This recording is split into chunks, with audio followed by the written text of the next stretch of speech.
So, can China rise above? Well, China runs like a corporation.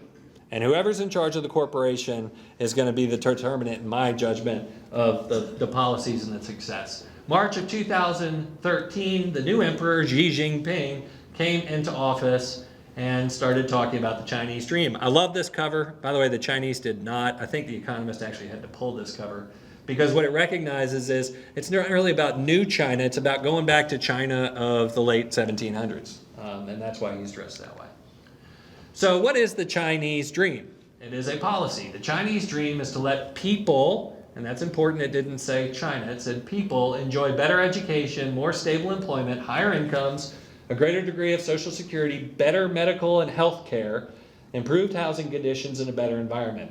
It's to let our children grow up well, have satisfactory jobs, and live better lives. Now, that may sound like a U.S. campaign slogan, but in China, they put teeth behind these things. And so Xi came out in November and said, we got two big goals, okay? First goal is by our 100th birthday of the Communist Party of China in 2021, we will have become a moderately well-off society, we'll have doubled per capita GDP. And we're going to increase our urbanization rate to 75%. Pretty darn ambitious, but not as ambitious as this. By the 100th birthday of the People's Republic of China, we'll become a fully developed nation, which means they rise right through the middle income trap. Not only that, they're going to lead the world in science, technology, and business. That freaks the United States out. And so he also said, hey, but it's cool. No matter how strong China becomes, China will never seek hegemony, right? The U.S. is the only hegemonic player on the planet. Our foreign policy strategy to China, by the way, is containment.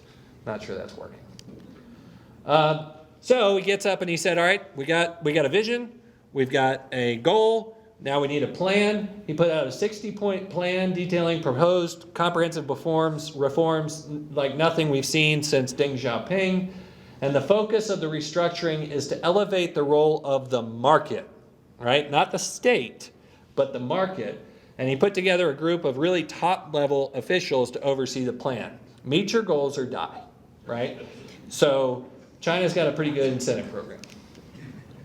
Now, this doesn't necessarily please those who have gotten really rich and powerful in the old system, right? So Xi has created the biggest anti-graft dragnet you've ever seen. In fact, to this date, over 94,000 people in China have been disciplined for corruption since 2012, right? So if you stand in his way, if you disagree, if you misappropriate resources, you get burned. And so he's been consolidating his power and he's been silencing dissenters for the good of the nation. So the IMF basically says there are three opportunities or three pathways forward here.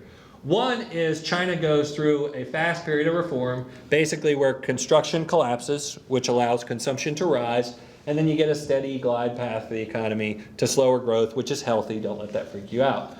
The baseline is we get a steady series of reforms, which leads to a steadily declining growth rate, happens in a pretty peaceful manner. And then you have no reform, which is status quo, which is what happened in those other countries that didn't break through the middle income trap.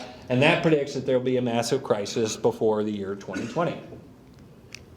So which is it going to be? Well, here's why this matters so much to all of you, okay? Big time, right? If China is capable of breaking through the middle income trap, it's estimated that the world economy will basically be $300 trillion in 2050.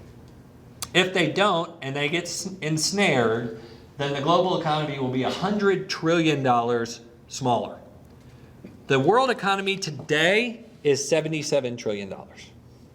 So the differential between these two things for global growth is massive.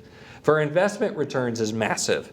And so if you don't think they can get there, then all of the financial planning work we're doing has to assume lower rates of return. That's why I went to China.